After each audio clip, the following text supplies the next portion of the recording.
चलो next topic, application of biotechnology काहे में, ये बहुत इंपॉर्टेंट है, अब तक का सबसे इंपॉर्टेंट टॉपिक है ये, ठीक है ना।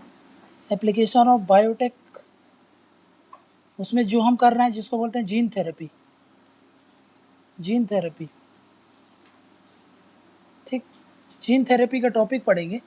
इसमें देखेंगे हम भाई, इसमें जो जीन थेरेपी की जाती है वो 2 लेवल पे की जाती है। एक को बोलते हैं हम somatic cell therapy, somatic cell therapy, और एक को हम बोल रहे हैं जर्म लाइन थेरेपी।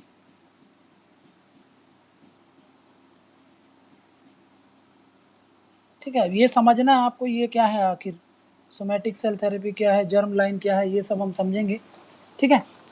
तो जीन थेरेपी जो है, इसमें एक जो सबसे इम्पोर्टेंट टॉपिक है वो सेपरेट क्वेश्चन आ जाएगा भाई, ये स्टेम सेल क्या होते हैं, इसमें सेपरेट क्वेश्चन आप प्रिपेयर करके रख लेना। स्टेम सेल क्या है, बहुत इंपॉर्टेंट क्वेश्चन है, बायोटेक्नोलॉजी का सबसे इंपॉर्टेंट टॉपिक है ये, तो इस पर एक सेपरेट क्वेश्चन आप एक्सपेक्ट कर सकते हो कि क्या होता है, ठीक है। तो इस पर आएंगे अभी क्या है, ठीक है। और एक और टॉपिक आएगा अभी बाद में, क्लोनिंग। बस ये 3 टॉपिक हैं जो बचे हुए हैं, बहुत इंपॉर्टेंट है, ये बात याद रखना है, ठीक है ना। क्लियर है। अब देखो थोड़ा सा बेसिक समझेंगे तो वापस आएंगे बेसिक समझने के बाद जीन थेरेपी पे। अभी मैंने बताया जीन थेरेपी, इसका मीनिंग समझेंगे क्या है, फिर देखेंगे कि भाई जीन थेरेपी कितने तरीके से की जाती है, somatic cell, germ line therapy 2 तरीके से की जाएगी, ये दोनों को समझना है। बट उसके पहले ये सब बेसिक्स थोड़ा सा समझना पड़ेगा, क्या है समझो इसको बेसिक्स। पहला बेसिक्स, ये जो ह्यूमन सेल होते हैं, ठीक है, ह्यूमन सेल है, जो इंसान के अंदर सेल मिलते हैं उनको हम 2 तरीके से बांटते हैं। एक को बोलते हैं हम बॉडी सेल,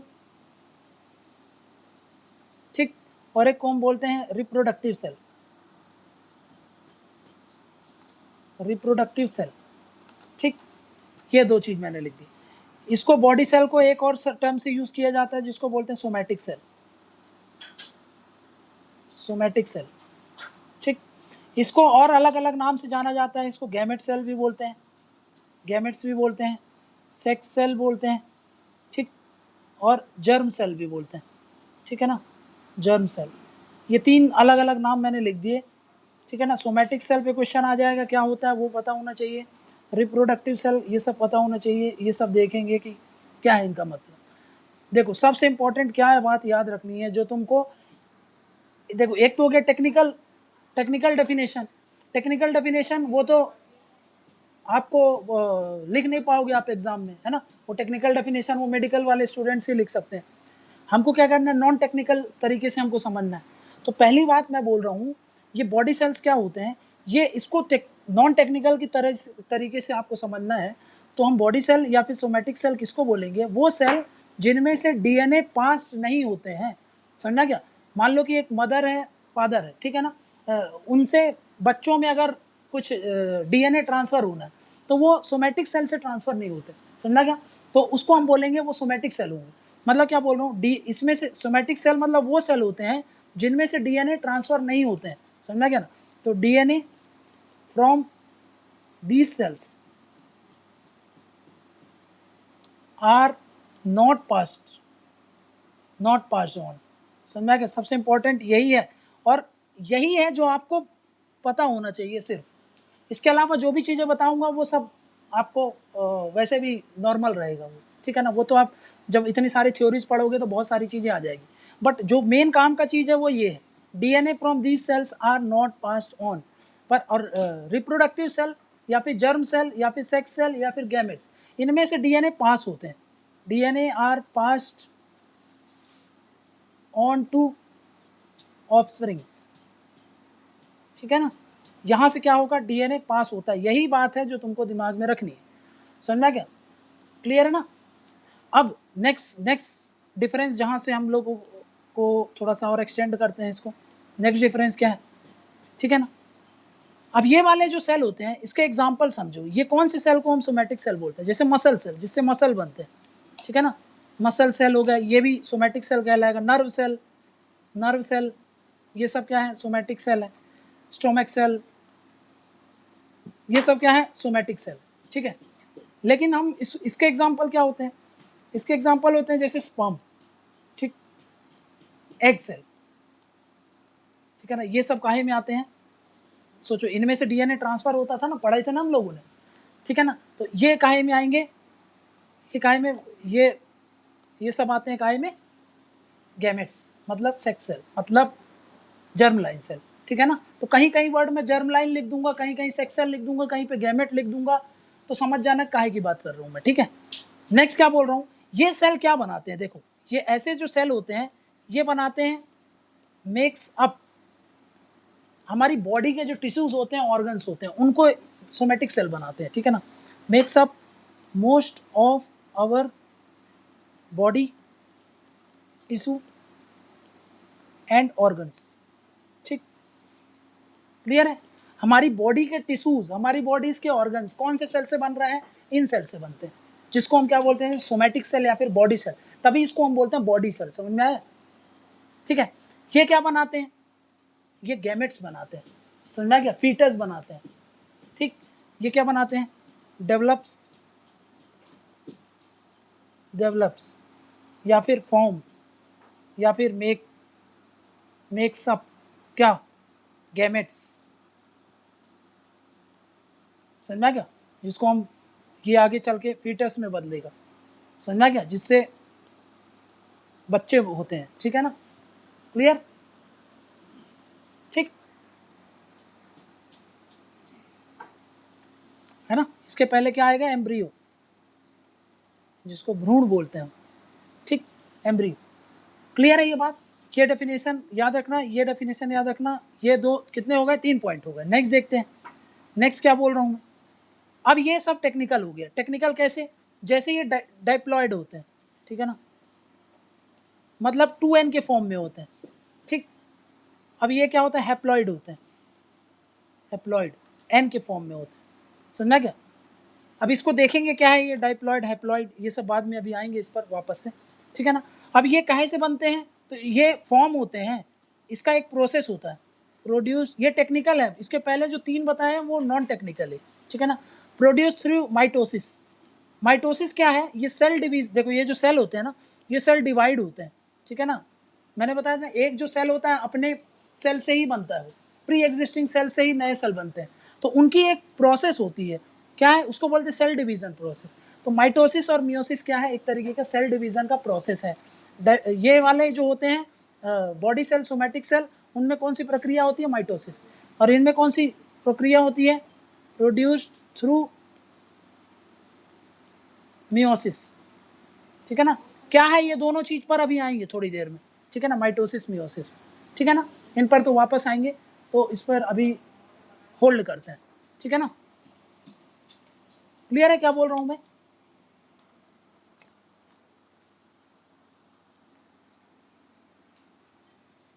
ठीक।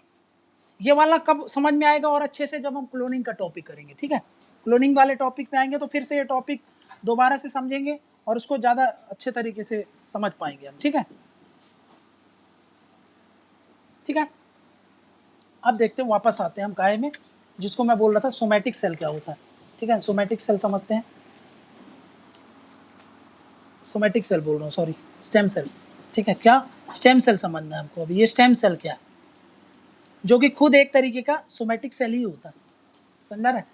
अब इसकी डेफिनेशन है, ये जो सबसे इंपॉर्टेंट टॉपिक है, जो क्वेश्चन आ सकता है ना, जैसे डीएनए फिंगरप्रिंटिंग 2 बार पूछ लिया, अब अगर मान लो नेक्स्ट टाइम कोई रेगुलर अगर पूछने का टॉपिक है तो वो है स्टेम सेल।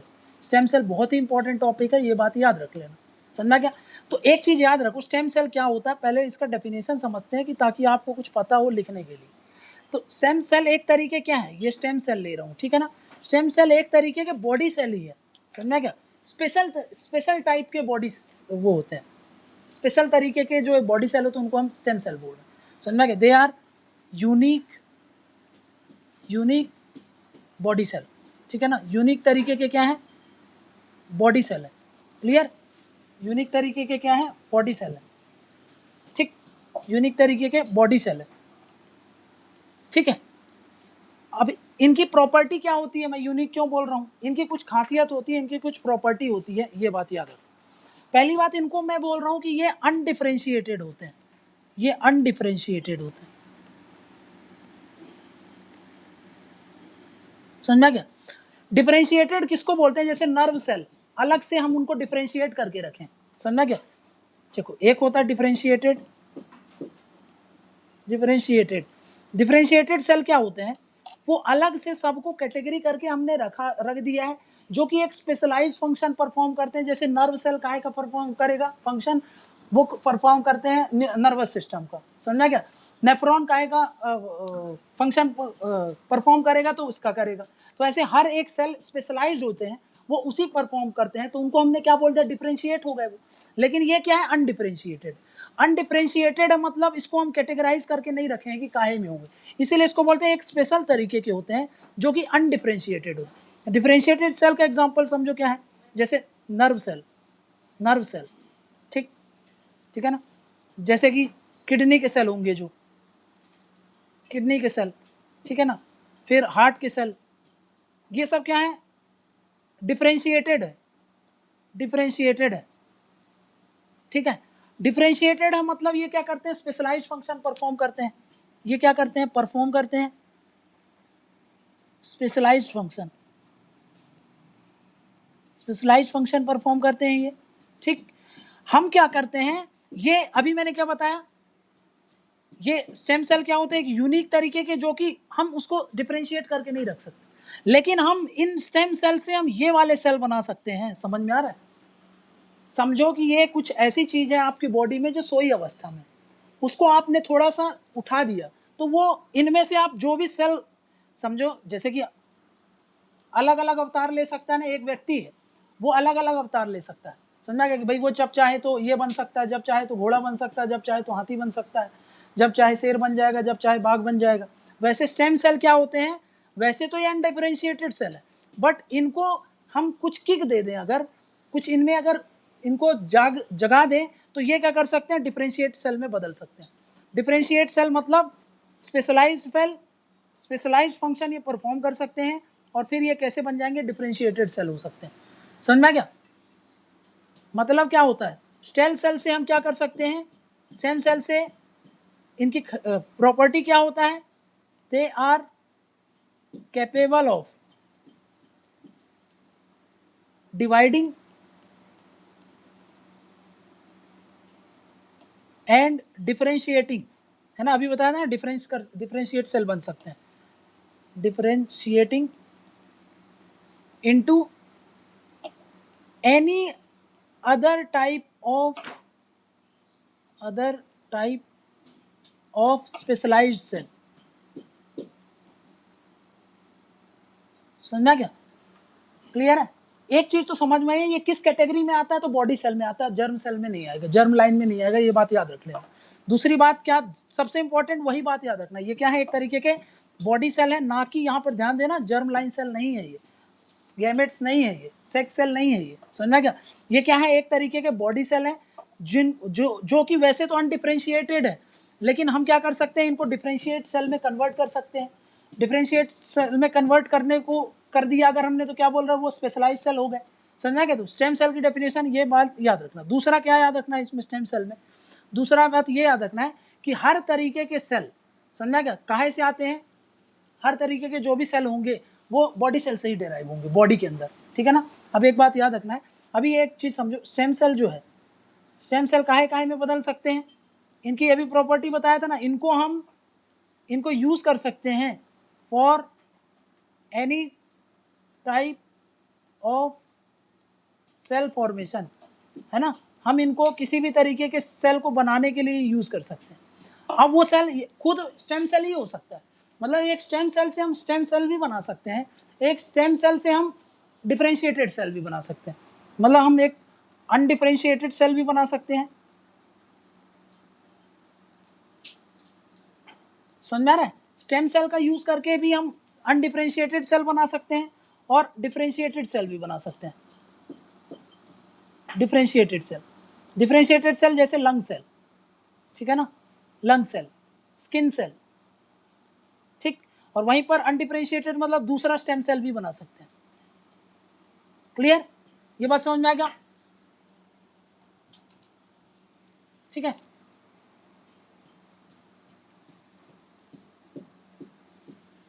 ठीक है, नेक्स्ट, क्लियर है ना, तो डेफिनेशन समझ में आ गई क्या होते हैं स्टेम सेल। अब देखते हैं, अब जो सेकेंड टॉपिक है वो बहुत इंपॉर्टेंट। अब देखो, स्टेम सेल का क्लासिफिकेशन समझते हैं, कितने तरीके के स्टेम सेल होते हैं। तो एक को बोल रहा हूँ मैं, कहाँ से मिलता है हमको ये स्टेम सेल, कहाँ मिलता है ये समझना है, ठीक है ना, वही उसका क्लासिफिकेशन हो जाता है। तो ये जो स्टेम सेल होते हैं, स्टेम सेल के टाइप्स, तो ये हम टाइप्स जो है वो काहे के आधार पर करते हैं कि हमको मिलता कहाँ है, ये उसके आधार पर हम ये क्लासिफिकेशन करते हैं। एक को बोलते हैं एम्ब्रियोनिक स्टेम सेल, ठीक, और दूसरे को हम बोलते हैं एडल्ट स्टेम सेल,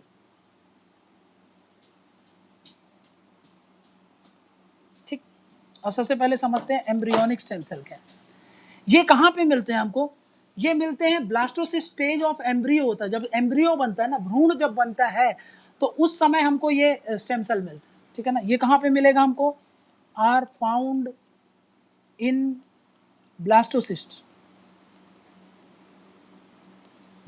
स्टेज। अब ये ब्लास्टोसिस्ट स्टेज क्या है समझो, देखो ये है मदर का एग और ये है स्पर्म, ठीक है। जब ये फर्टिलाइज होगा तो भाई ये सेल क्या होता है, बहुत सारे सेल का एक गुच्छा बनता है, समझा क्या, इसको बोलते हैं मास ऑफ सेल्स है, समझा क्या।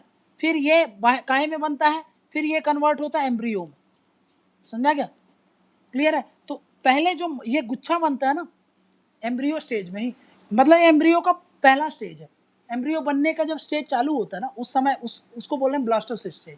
तो उस समय ये मास ऑफ सेल जो है उसमें हमको ये स्टेम सेल मिलता है, समझा क्या। उस समय अगर हमने निकाल लिया तो वो क्या कह जाएंगे, उनको बोल देते हैं हम क्या है, वो एम्ब्रियोनिक स्टेम सेल है, इसीलिए नाम में क्या है, एम्ब्रियोनिक स्टेम सेल, क्लियर है। एम्ब्रियोनिक स्टेम सेल किसको बोल रहे हैं, ठीक। हमको कहाँ पे मिलता है, ये एम्ब्रियोनिक स्टेज में मिलेगा, कहाँ पे मिलेगा, एट एम्ब्रियोनिक स्टेज, ठीक।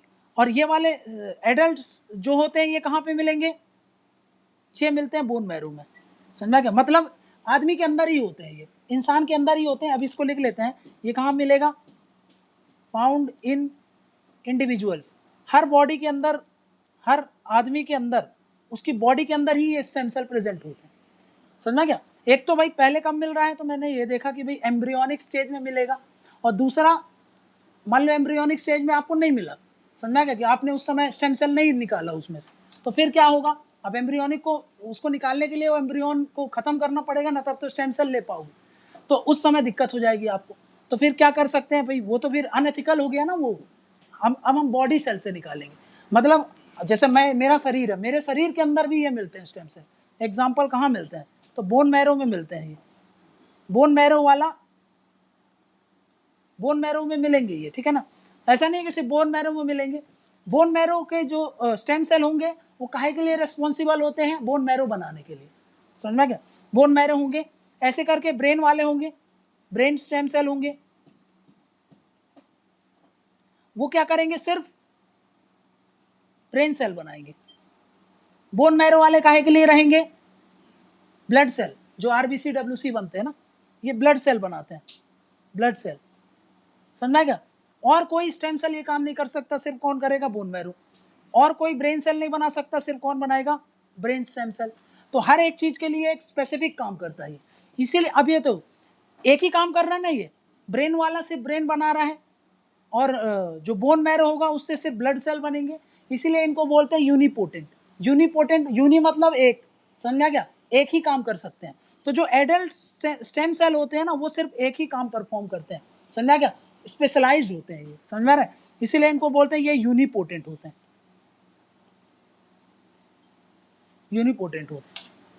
समझ में आ गया।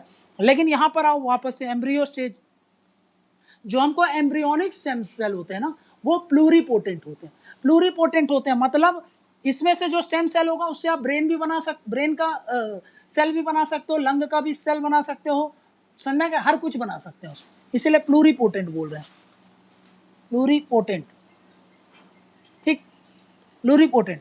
तो कभी आ जाए प्लूरीपोटेंट सेल कौन होते हैं तो समझ जाना, प्लूरीपोटेंट सेल मतलब एक तरीके का स्टेम सेल, कौन सा, एम्ब्रियोनिक स्टेज वाला। प्लूरीपोटेंट सेल का मतलब क्या होता है, इसमें से हम क्या कर सकते हैं, मल्टीपल सेल बना सकते हैं, multiple types of cells can be generated, समझ में आ गया?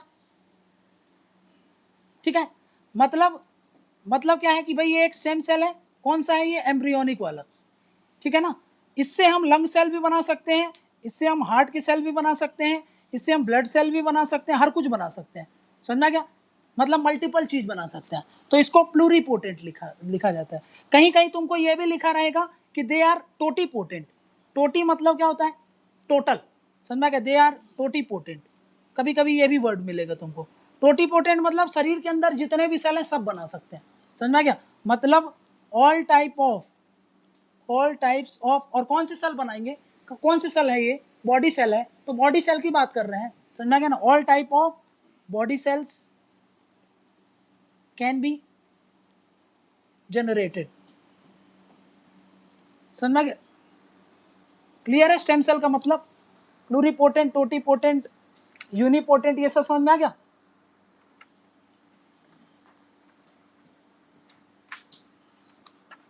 समझ में आ गया क्या बोला मैंने? अब देखो नेक्स्ट क्या बोल रहा हूँ। अब सेपरेट है ये क्वेश्चन, तो इसीलिए इसका एप्लीकेशन बता देता हूँ।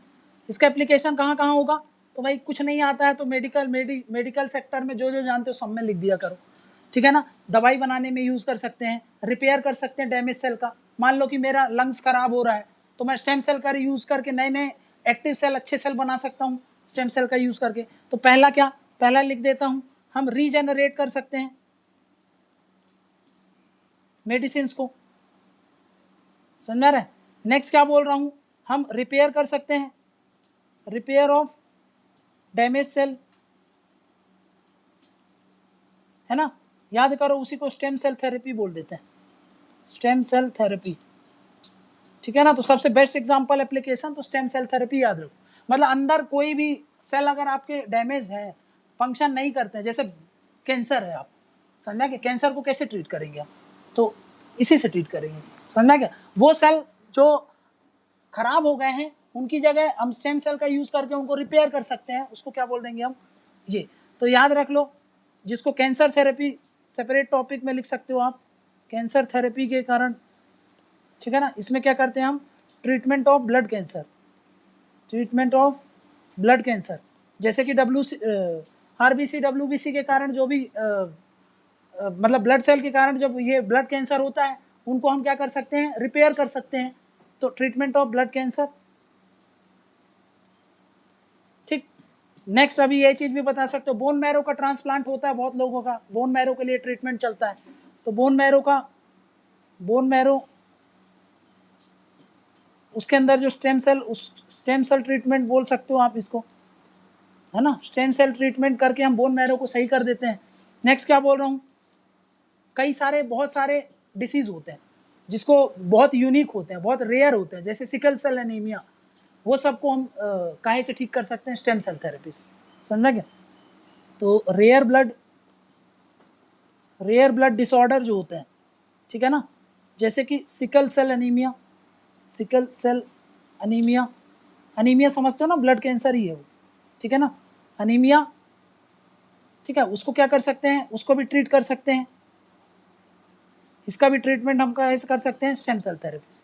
नेक्स्ट ट्रीटमेंट, कई बार हमारे सोचो हम अंधे हैं मतलब रेटिना में जो भी सेल होंगे वो मतलब इनएक्टिव रहे होंगे, उनका भी रिपेयर कर सकते हैं, तो हम ब्लाइंडनेस को भी ट्रीटमेंट के लिए इसको यूज़ करते हैं, ठीक है ना। ब्लाइंडनेस ट्रीटमेंट, अंधे को जो आँख मिल जाती है, ठीक है ना, वो कैसे, इससे हम ट्रीट कर सकते हैं, ब्लाइंडनेस ट्रीटमेंट। नेक्स्ट है स्टेम सेल बैंकिंग में इसका यूज़ होता है। स्टेम सेल बैंकिंग समझते हो? स्टेम सेल बैंकिंग मतलब हम क्या कर रहे हैं, स्टेम सेल को स्टोर करते हैं, समझा क्या? बहुत लो टेम्परेचर में उसको स्टोर करके रख लिए फ्यूचर में यूज़ करने के लिए, समझा क्या? तो स्टेम सेल बैंकिंग, ठीक है ना। इसमें क्या करते हैं हम, स्टोर करते हैं क्या, ब्लड स्टेम सेल, या फिर सीधा स्टेम सेल ही लिख लो। हम क्या करते हैं, स्टोर करके रखते हैं स्टेम सेल, ठीक है ना। मेनली अगर आपको जानना हो तो काहे के लिए इसको सबसे ज़्यादा यूज़ किया जाता है, जो अम्बिलिकल कॉर्ड होता है, अम्बिलिकल कॉर्ड समझते हो, वो जो बच्चे और जो मदर का वूम्ब होता है उसको कनेक्ट करती है, एक छोटी सी जो पाइप होती है, वो अम्बिलिकल कॉर्ड। उसमें से जब डिलीवरी होती है तो जो भी ब्लड निकलता है ना, उसको स्टोर किया जाता है, क्योंकि उसमें एम्ब्रियोनिक वो होता है, एम्ब्रियोनिक स्टेम सेल। वो उसको अगर आपने स्टोर कर लिया तो हर तरीके के स्टेम सेल बना सकते हो, इसलिए हम उसको स्टोर करके रखते हैं ब्लड बैंक। समझा क्या? तो क्या लिखा, अम्बिलिकल कॉर्ड, इसका जो ब्लड सेल होता है ना उसको स्टोर किया जाता है। समझ में आ गया? इसको स्टोर करते हैं, ये याद रखो। अगर ये याद ना है तो सिंपली लिख देना कि ब्लड सेल स्टोर करते हैं। ठीक है, समझ में आ गया?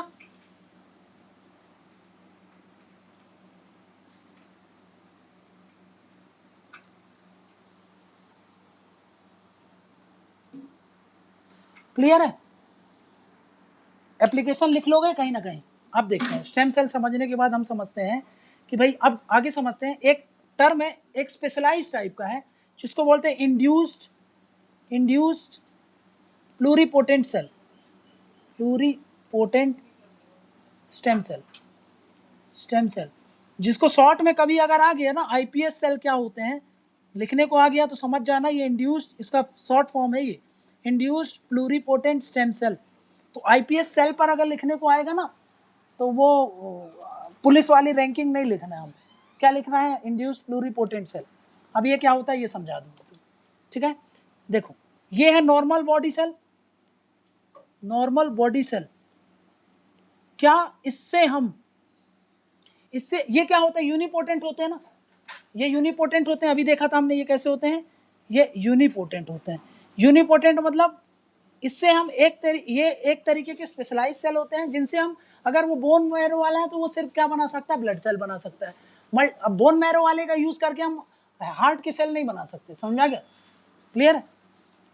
ठीक है, हम उससे नर्व सेल नहीं बना सकते। तो क्या हो अगर हम नॉर्मल बॉडी सेल को बदल दें काहे में बदलेंगे, जो कि सब तरीके के सेल बना सकता है, प्लूरिपोटेंट सेल में। मतलब कौन सा सेल, एम्ब्रियोनिक सेल में। इसको अगर हम चेंज कर दें काहे में, एम्ब्रियोनिक सेल में, एम्ब्रियोनिक स्टेम सेल, है ना। इससे हम क्या कर रहे हैं, प्रोड्यूस कर रहे हैं। हम नॉर्मल बॉडी सेल का यूज करके क्या प्रोड्यूस कर रहे हैं, हम कर रहे हैं कि भाई एम्ब्रियोनिक स्टेम सेल बना सकते हैं। ये कैसे होते हैं, ये होते हैं प्लूरिपोटेंट, ये होते हैं टोटीपोटेंट। समझा क्या? अब अगर हम ये बना लिए तो भाई अब हम हर तरीके के बॉडी सेल बना सकते हैं ना। All types of body cell can be made, या फिर कैन बी प्रोड्यूस्ड, कर सकते हैं कि नहीं कर सकते? बिल्कुल कर सकते हैं। समझ रहे? तो भाई हर तरीके के बॉडी सेल हम प्रोड्यूस कर सकते हैं। लेकिन हम ऐसा कैसे करेंगे, हम ये प्रोड्यूस करने के लिए क्या करते हैं, इसमें कुछ जीन्स इंसर्ट कर देते हैं। समझ गए? हम क्या करेंगे, इंसर्शन ऑफ फ्यू जीन्स, हम कुछ चेंजेस करेंगे ना। चेंजेस करेंगे मतलब कुछ जीन्स का अल्टरेशन कर रहे हैं। तो भाई हम नॉर्मल बॉडी सेल को एम्ब्रियोनिक स्टेम सेल में हम बदल सकते हैं। इस प्रोसेस को हम क्या बोल देते हैं, अब ये वाला जो हमको स्टेम सेल मिल रहा है, अब वो कौन सा हो जाएगा, उसको बोल देंगे इंड्यूस्ड मतलब हमने खुद से बनाया है, नेचुरली नहीं है ये, हमने बनाया है ये इंड्यूस्ड प्लूरिपोटेंट सेल। समझ में आ गया ना, इंड्यूस क्यों बोलते हैं। इसको बनाया था जिसने ना, ये जापान के कोई साइंटिस्ट थे, ठीक है ना, उन्होंने बनाया था। ठीक है ना, उनको इसके लिए 2012 में नोबेल प्राइज मिला था। नोबेल प्राइज काहे में, मेडिसिन में। ठीक है ना। अब ये जो हमको मिल गया एम्ब्रियोनिक, इसको हम क्या कर सकते हैं, किसी भी तरीके का बॉडी सेल हम इनसे बना सकते हैं। समझ में गया? मतलब क्या है, शॉर्ट में समझो, ये है आपके स्टेम सेल थे, इसमें मैंने क्या दे दिया, जीन डाल दिया। अब ये जीन जो था, ये जो जीन था, ये जीन का नाम है क्या, जिस साइंटिस्ट ने इसको बनाया था उसका नाम था क्या, यामानाका। तो उसी के नाम पे ये यामानाका जीन पड़ गया। समझ में गया? जो जापानीज आदमी का नाम बताया ना साइंटिस्ट, वो यामानाका था, उन्हीं के नाम पर ये यामानाका जीन पड़ गया। अब ये काहे में बदल जाएगा, ये बदल जाएगा एम्ब्रियोनिक स्टेम सेल। तो ये हमने क्या नेचुरली किया, नहीं, ये आर्टिफिशियली है, आर्टिफिशियली। ठीक है ना, आर्टिफिशियली मतलब लैब में हमने ऐसे कर दिया। अब ये स्टेम सेल का हम क्या कर सकते हैं, इसको क्या कर सकते हैं, इसको it can be programmed into any other type of body cell. अब इसको मान लो कि भाई अब हार्ट की जरूरत है, हार्ट का सेल रिपेयर करना है, तो हम इसको ऐसा प्रोग्राम कर देंगे कि भाई ये सिर्फ अब क्या करने लगेगा, हार्ट सेल को बनाने लगेगा। समझा क्या? मान लो कि भाई लंग सेल को अगर रिपेयर करवाना है तो इसी स्टेम सेल में को हम ऐसा प्रोग्राम कर देंगे कि ये लंग सेल को बनाने लग जाएगा, रिपेयर करने लग जाएगा। समझा क्या? तो इंड्यूस प्लोरिपोटेंट सेल पर सेपरेट क्वेश्चन है, रट्टा मार लेना, आएगा, ठीक है ना, कभी भी आ सकता है। आईपीएस क्या है तो याद रखना, ये कैसा ही आर्टिफिशियली करते हैं, बस इतना याद रखो। तो याद आया, बायोटेक्नोलॉजी का यूज हो रहा है ना, एप्लीकेशन ऑफ बायोटेक्नोलॉजी, क्या यूज कर रहे हैं, जीन का अल्टरेशन कर रहे हैं। तो ये तो इसमें आ गया, जीन थेरेपी में आएगा कि नहीं? हाँ, जीन थेरेपी के अंदर ही आ रहा है ना, क्योंकि जीन का यूज कर रहे हैं, जीन का यूज कर रहे हैं। जीन का अगर हम कहीं भी करके कुछ भी अगर एप्लीकेशन उसका देख रहे हैं तो वो सब कहीं में आ जाता है, जीन थेरेपी का। मतलब ये जीन थेरेपी के अंदर का ही एक टॉपिक है। क्लियर है ये? समझ में क्या? तो स्टेम सेल समझ में आ गया ना, स्टेम सेल क्या है? स्टेम सेल समझ लिया, इंड्यूस प्लूरिपोटेंट सेल समझ लिया। अब समझ लेते हैं कि इसका इंपॉर्टेंस क्या है स्टेम सेल थेरेपी का। ये भी देख ही लिया ना, एप्लीकेशन देख लिया ना स्टेम सेल थेरेपी का, ठीक है।